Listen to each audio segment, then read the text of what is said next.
with Dr. William Young from the Jefferson Headache Center in Philadelphia. He's going to be answering questions 9 months after the first CGRP medication was approved by the FDA. So we're so grateful, Dr. Bill Young, that you are joining us today, and we're just really excited to hear what you have to say. Dr. Bill Young is one of the world-renowned headache specialists, and he was very involved in the CGRP medication trials. So I know that he is going to be able to answer a lot of our questions, and we're going to have some great discussion today, basically.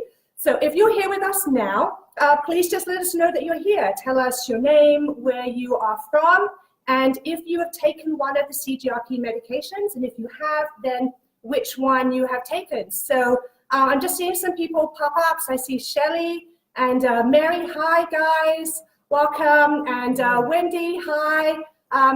So we're really happy that you're here. So welcome, Dr. Young. And why don't you just tell us a little bit about yourself? I'm a neurologist. I'm a headache specialist. I've been practicing headache medicine for roughly 30 years. And I've enjoyed, well, almost every minute of it. And I've seen a lot of the new meds. I was present when the triptans came around, and then when the Topamax, Topiramate came around, and now with the CGRPs, I'm seeing that one too. Right. It's very exciting. That is. It's really awesome.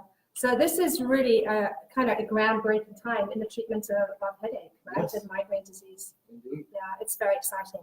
So we're going to start with some of the most frequently asked questions. We actually asked our CGRP and migraine support group what their most pertinent questions were in the past week. And so we're going to start with that, but feel free to ask questions as well, because we're going to go to a live Q&A after we're done with these questions. So you can be typing those questions while Dr. Young and I are talking.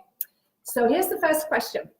9 months down the line after the first medication, when Aimovig was FDA approved, what would you say are some of the most important lessons that we have learned about CGRP medications?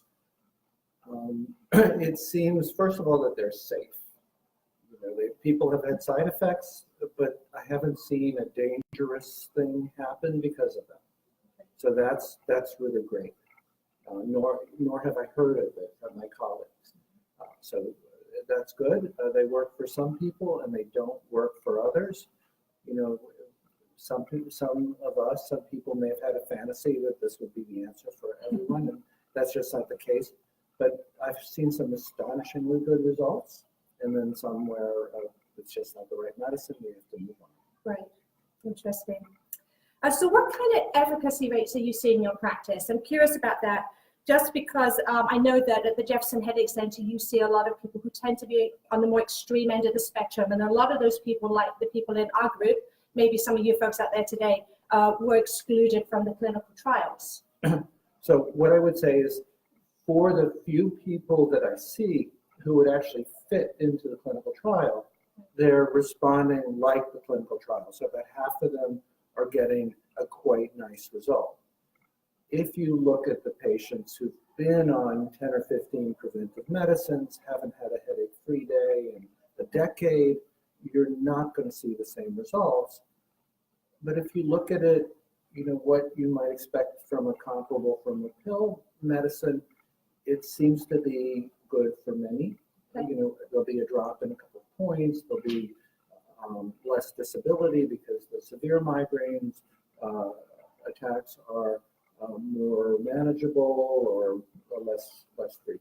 Sure, that makes sense. So is there any way, this is one of the real hot questions, is there any way to know between the 3 medications which one is going to work for which patient, or is it still totally guesswork? It is totally guesswork. That's the honest truth. I can't say anything other than that. Okay, that's interesting. I know that a lot of us have tried one medication. Maybe some of you out there today have tried one medication, switched to another. Some people have actually tried all 3 of the FDA-approved medications. And some of the questions are about switching these medications. And there's a lot of conflicting information because my understanding is that was not studied in the trials. Mm-hmm. So in general, what would be your advice for people switch, or what is your protocol for switching medications? I know I read something today that separated people out who switched because of lack of efficacy versus people who switched because of side effects. effects? So what I would say, first of all, our protocol. So if we're going to switch, we'll do it on day 28. Okay. So if someone is due, next Friday for Aimovig, and we've decided to switch, that's the day they'll get their Ajovy or their Emgality, vice versa. So far, and this, we'll see, but so far I haven't heard of a credible case being made for too much CGRP blockade. Okay.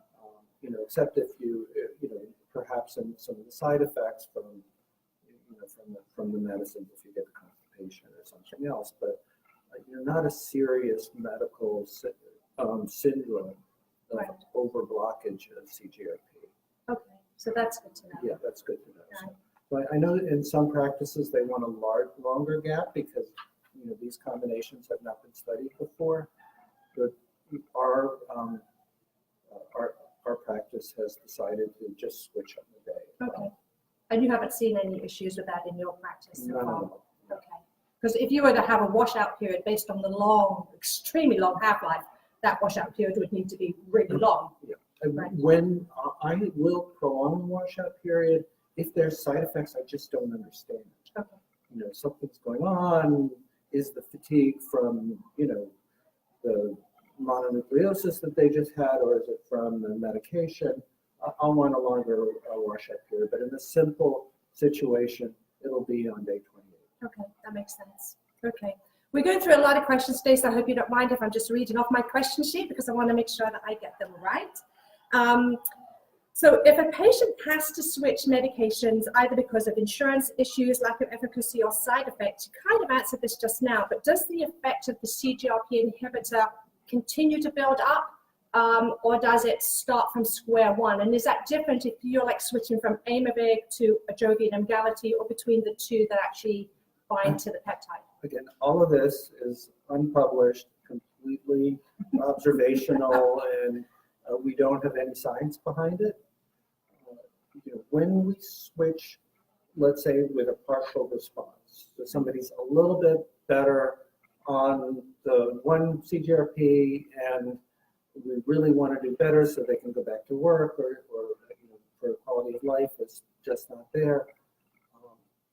It's about 50-50 in terms of whether they get even better or whether they turn around and say, give me back the old one. I was actually better Interesting. on the number one. So Right.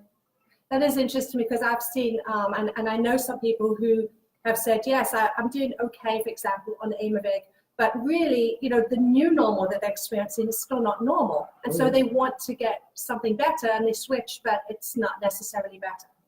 Right? I know I'm not answering your question here, but some of this is, that the worry is that the insurance companies have this fantasy that you're going to get, 7 days fewer migraine or fewer headache days, not even migraine days, but headache days per month. And, that is not a realistic expectation for, most people who have that very severe, very chronic, very debilitating disease for many years. Sure, that makes sense. So another hard question that we've had really from the beginning is how long do we give these medications to see if they're going to be effective? Is it 2 months, 3 months, 6 months? In general, my answer would be 3 or 4. More specifically, if somebody has gotten absolutely nothing by the end of month 3, I want to switch them. Right. If they seem to be getting incrementally better month by month, I think it's worth another month or 2. Okay, that makes sense. An interesting trend that we're seeing, I don't know if any of you have experienced this, I know a couple of people myself who've experienced it, that they had pretty significant efficacy on one of the CGRP medications for a few months, sometimes up to 6 months, and then the efficacy seemed to drop off, sometimes radically. Have you seen that in your practice, and is there any explanation for that? Yes and no. I don't think it's very common. And based on other preventives, I would say, sometimes people have a bad month. It's, certainly with Botox, they can get, Botox for a year and it's going pretty good. And then they have a bad cycle and it's going to be fine the next time.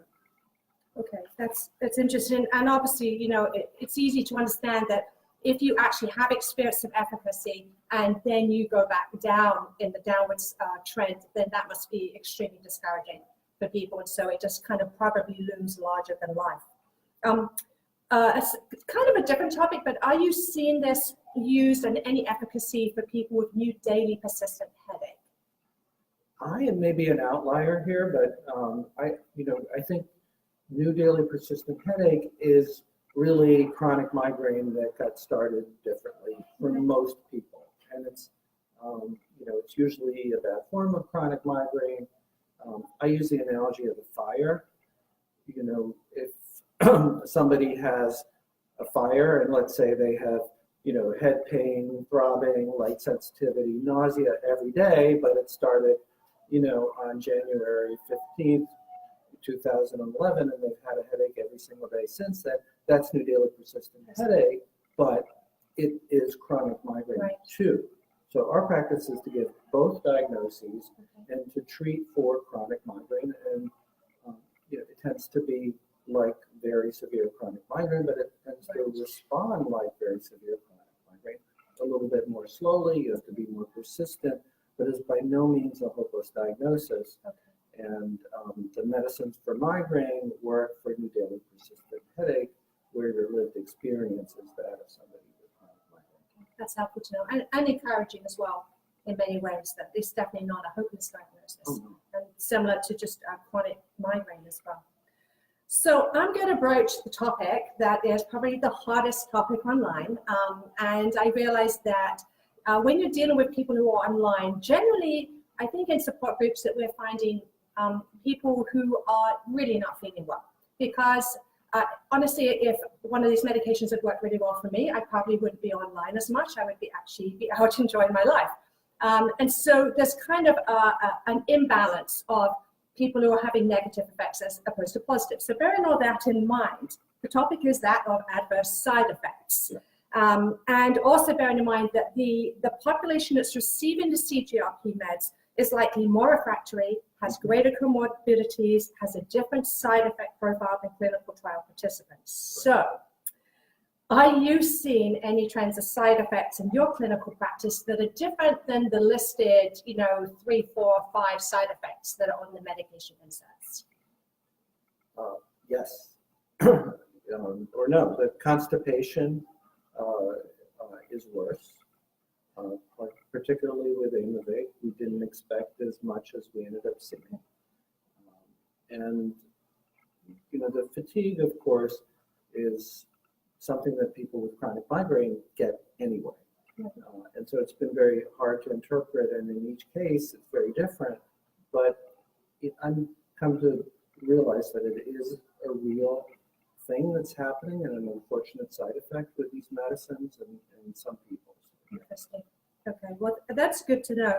I know that there's an FDA public dashboard that lists every single report that's been made to the FDA by patients. And I know because of the government shutdown, that hasn't actually been updated since the end of September. So we don't really have current data, but as of that point, there were 1,838 reports of side effects. That was just about Aimovig, by the way, because they didn't have anything on Ajovy and Emgality right then. 224 of those were serious, 44 hospitalizations. But I also read that there have been over 250,000 people in America who are taking these medications, we believe, right? Yes. Possibly higher.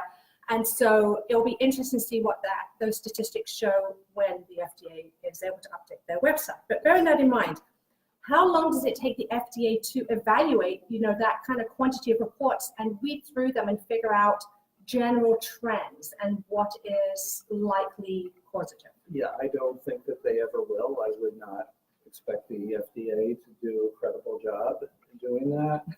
I'm sorry to say, I think that if they believe something might be life-threatening, it will be too soon because they've made mistakes.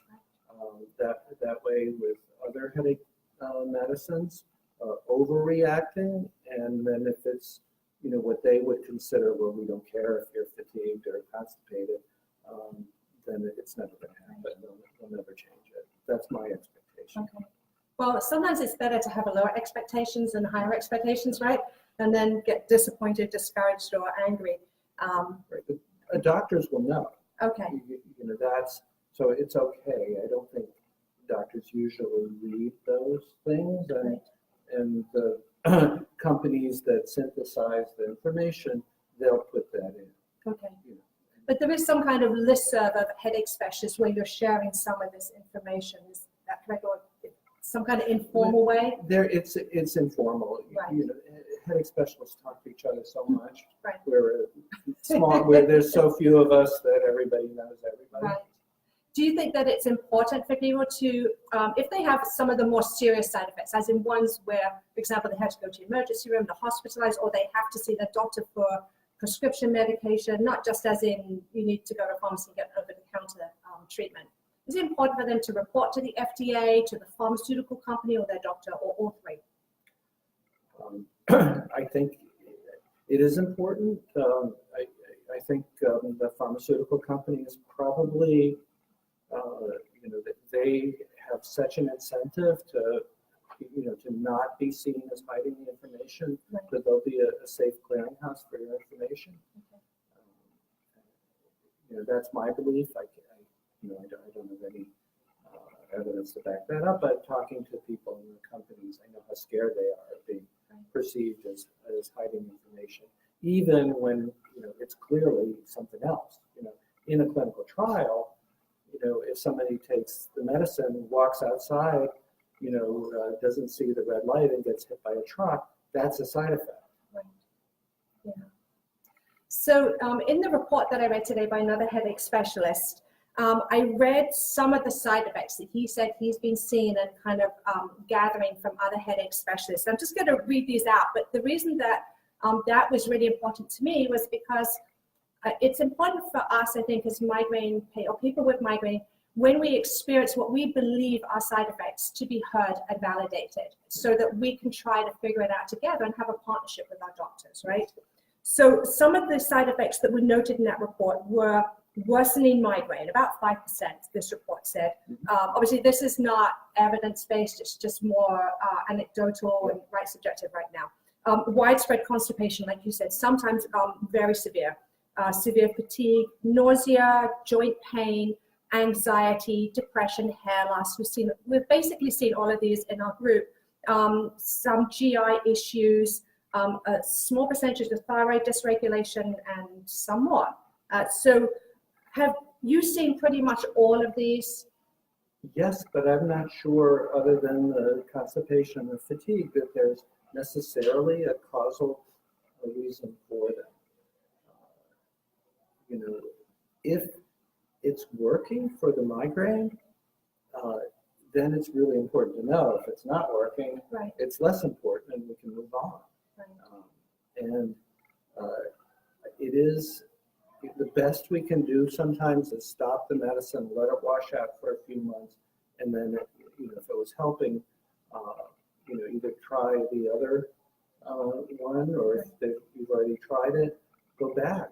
And things happen to people. Migraine gets worse for a lot of reasons that don't have to do with the medicine you're taking, and people get other illnesses that are hard to diagnose, and especially if you've got all the symptoms of migraine too. So one has to be very open-minded about these.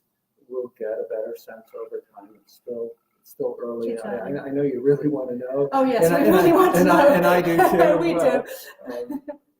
But if it's not life-threatening and it was helping, then let it wash out, re-challenge, Right. and that's the best you can do. Right.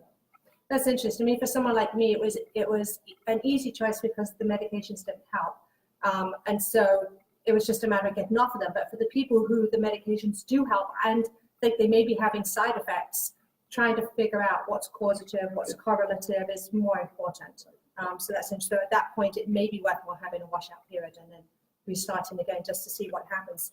One of the interesting side effects that people are talking about is that while they are on these medications, they're triptans, and they're very specific about triptans. I haven't really heard anyone else that talk about DHE or any other rescue or abortive medication. So maybe if that's you, you can make a comment about it. But people are saying that triptans are less effective when they take these medications. I don't think I've seen that in the context that the question seems to imply. Not that I don't doubt that people have seen that, but what I've seen a couple of times is people who've gotten better and then whose migraine attacks are more severe. Sure. And so they're harder to treat and the medicine doesn't work. Maybe that I misinterpreted it and it really was that it would have been treated by the triptan, but the triptan, they were now refractory to the triptan. So I don't know, I'm open to that, but I must say I don't think it's common that happens. I think probably if that had happened to me, if I was taking triptans that happened to me, I'd be extremely vocal about it. So it's hard to know how common it is, but whether or not, the extent to which it's happening would be interesting, or whether that's actually migraine morphine and just becoming more treatment resistant in general. Right. It's hard to know, right? Do we have any idea or concern about the long-term side effects? I know this is another hot issue that I'm sure headache specialists are looking at as well. Effects on things like the cardiovascular system, the GI system, wound healing. I read a little of this in the report again today. I mean, those have been theoretical concerns that, from what I'm seeing and what I've heard, have not been borne out. But oftentimes we get ugly surprises in years, 5, 10 years after a medicine's been on the market. So we have to look out for those. The companies were concerned about the cardiovascular thing. Every test in animals, every test in people that they could run didn't show that there was any effect, but one really is unable to study those things adequately. So time will tell. But those things, I don't think there's a hint yet of anything bad going on. Okay. Right. I imagine that's especially hard because the clinical trials were so controlled and limited in the people they took in, and so in many ways it's like we're having trials still now. But they did a small number of patients who had angina. Right. And then they stressed them, and then they gave them, I think it was Aimovig, and then they stressed them again, and there was no difference in how they responded to the stress test. Sure. There's a question about immunogenicity, so I'm not sure if I'm pronouncing that right. Probably I am. Okay. Nice job, yeah. Thank you. Whenever I pronounce something wrong, I just say it's the British way to pronounce it, so it's really right. But I think there's a little confusion about what that actually means, as in, is it that it actually impacts your immune system in some kind of negative way, or is it that your immune system builds up antibodies? What does that mean? So there is a possibility when you give someone a drug, especially when it's a protein, that the body will attack and try to silence the protein and make the medicine ineffective. Right. Because your own immune system attacked the medicine and took it out. And that's been known to happen in other antibody treatments. It's been known to happen for Botox, which is a protein too. And it's known that in the trials, people did make some antibodies against the Aimovig, Ajovy, and Emgality, but it didn't seem to affect those that were seen in the trial. Did not seem, again, I have to use the word "seeing" because the numbers are so tiny, to affect the effective to change the treatment results. Right. Now, some of those patients who may have responded and stopped responding, those we would be very interested to see whether they have antibodies. But there's no way to measure that yet. Right. A doctor can't order a test to find out if you've made antibodies against Ajovy or Emgality, and that's why it stopped working.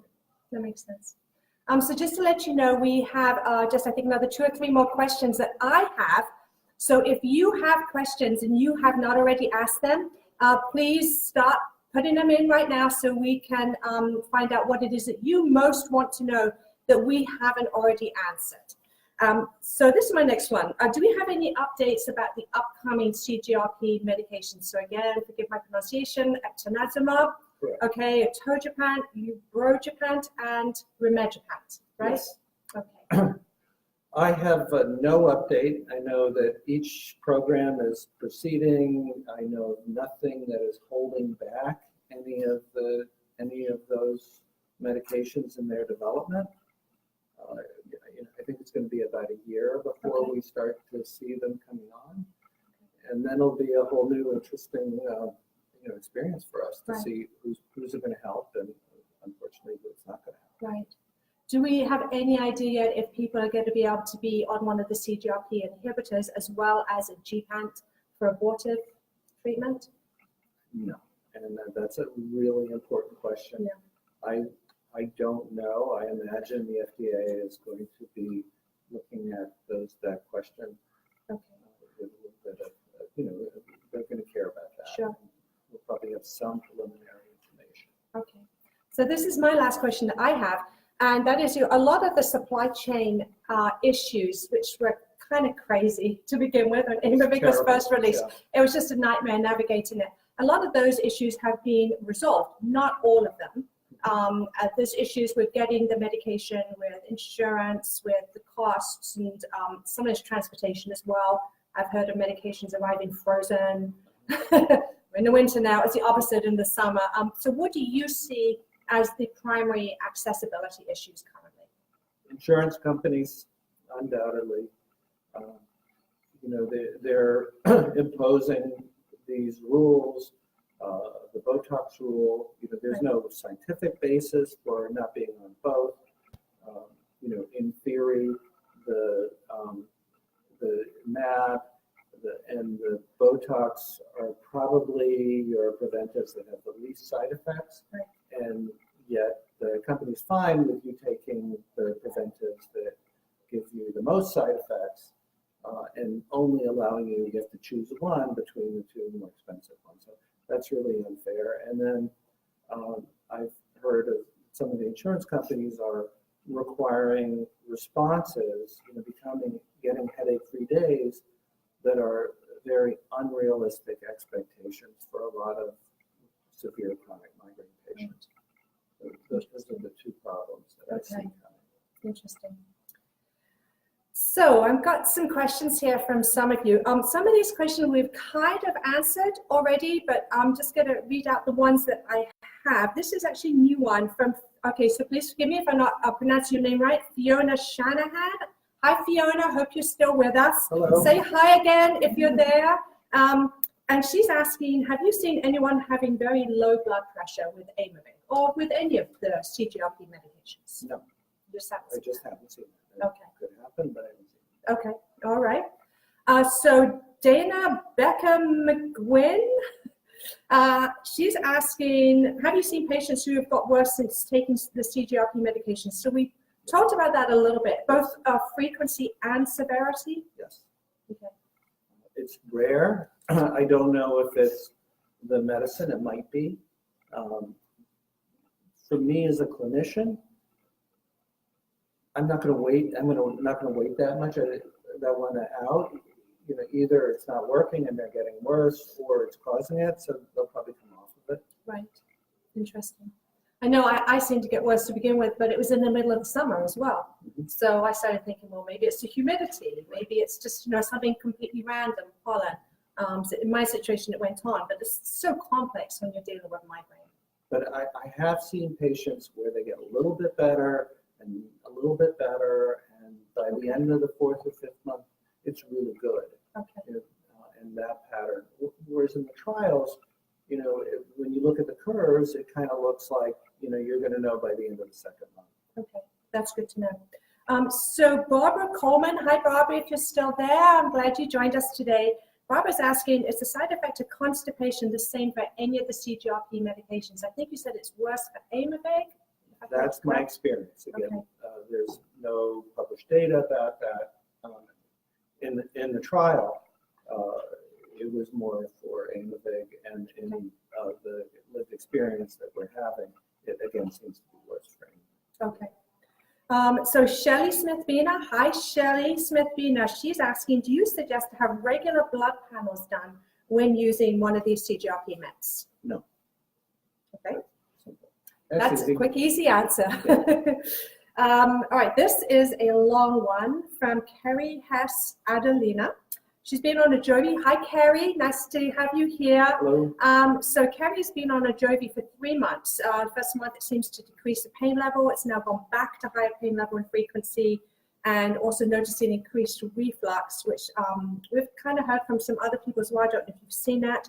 Doctor wants her to take 6 months to see, I guess, what the fluctuations are going to be. I'm not sure if you're still with us, Carrie, but can it vary in efficacy like this? So we talked about that, kind of touched on it. Yeah, I think with all preventives, it can vary. So, you know, you'll have good months and bad months, and migraine is very tricky for that reason.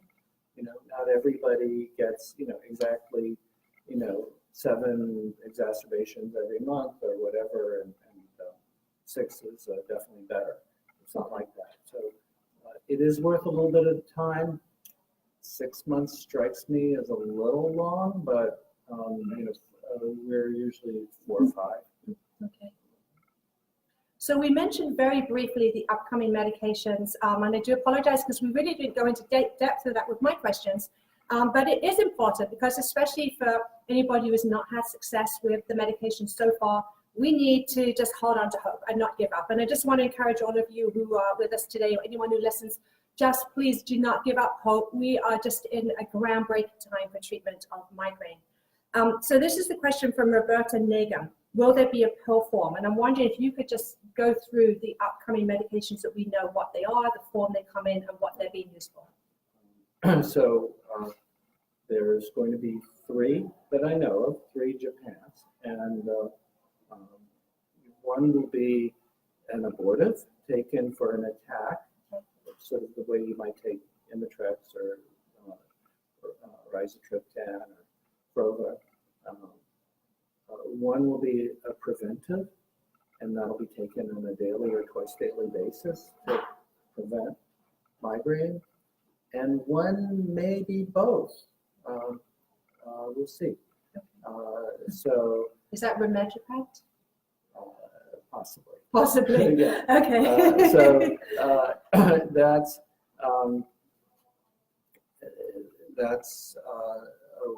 what I know about those. And there'll be another monoclonal antibody, which will be IV. And that will be very interesting. Right. And one of its properties that it may work most quickly.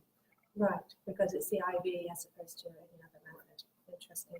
And that has to be done in the doctor's office, obviously, once every 3 months. Is that correct? Okay. Yes.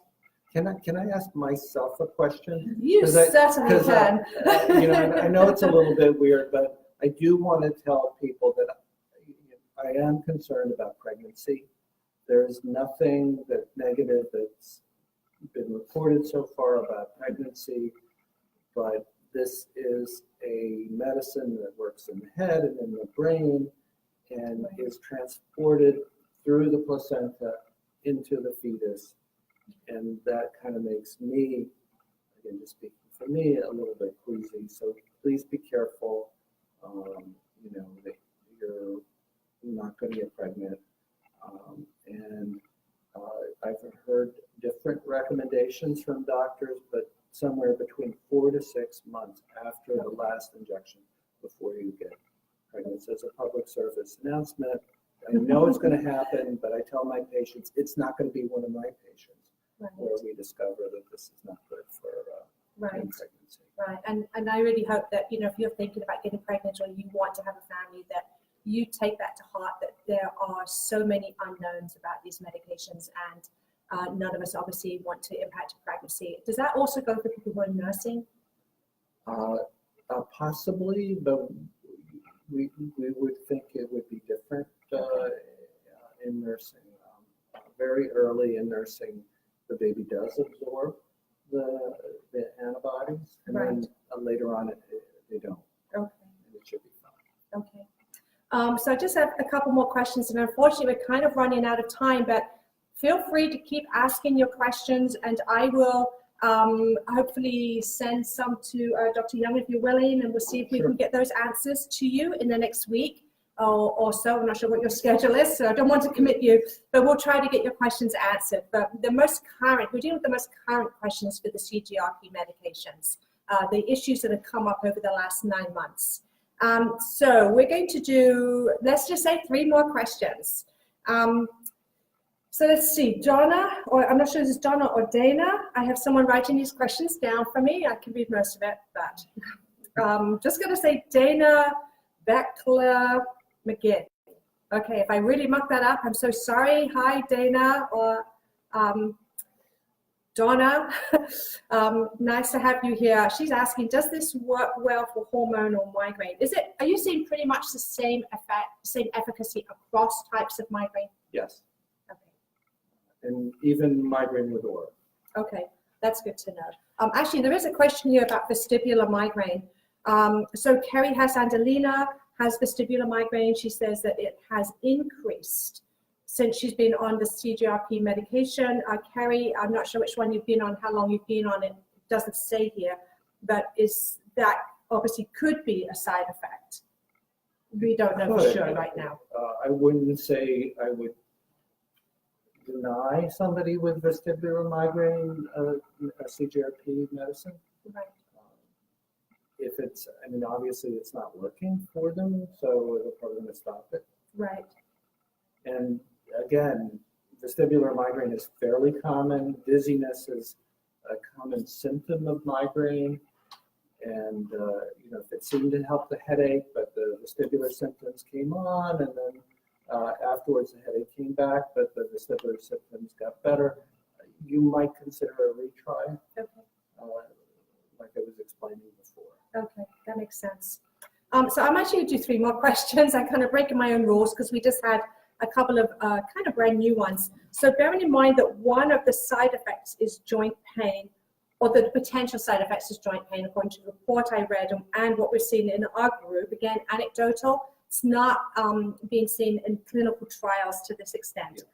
But bearing that in mind, is it recommended for a person with Ehlers-Danlos syndrome or other connective tissue diseases to be on these medications? Or is it something you would say if you are, you know, if you have failed from some of the other medications, you're at the extreme end, then do it, otherwise be cautious? No. I don't think there's any reason to think there'll be a greater risk or a lower risk, but people with Ehlers-Danlos can have joint symptoms already that may fluctuate. So it's a little bit more likely to get into a gray zone where you don't know for a while. Sure.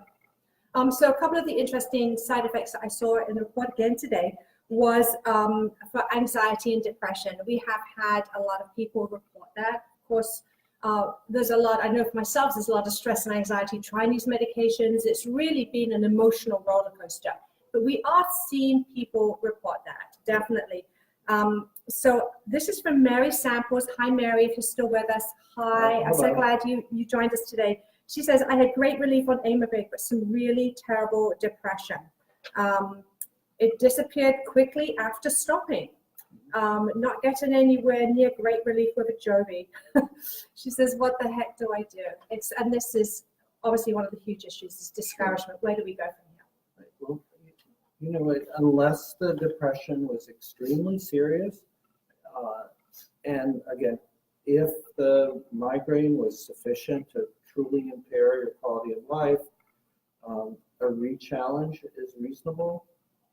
There are times I've used an antidepressant in conjunction with a medicine that, you know, if I believe that would give somebody back their life or let them keep their job or have normal social functioning or be with their families.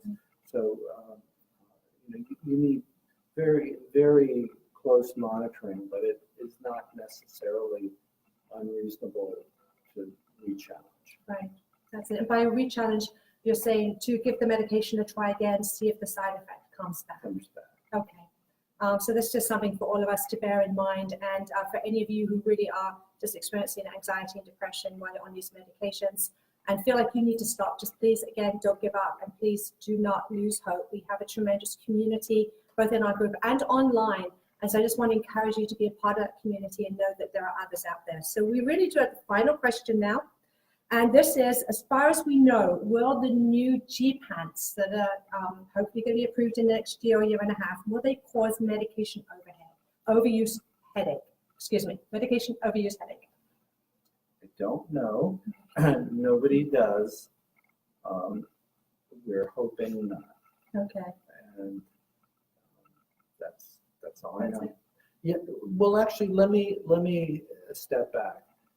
It used to be that every abortive, we thought could cause medication overuse, whether it was Tylenol, or Excedrin, the triptans, obviously the Furosemide and the opiates did a whole lot.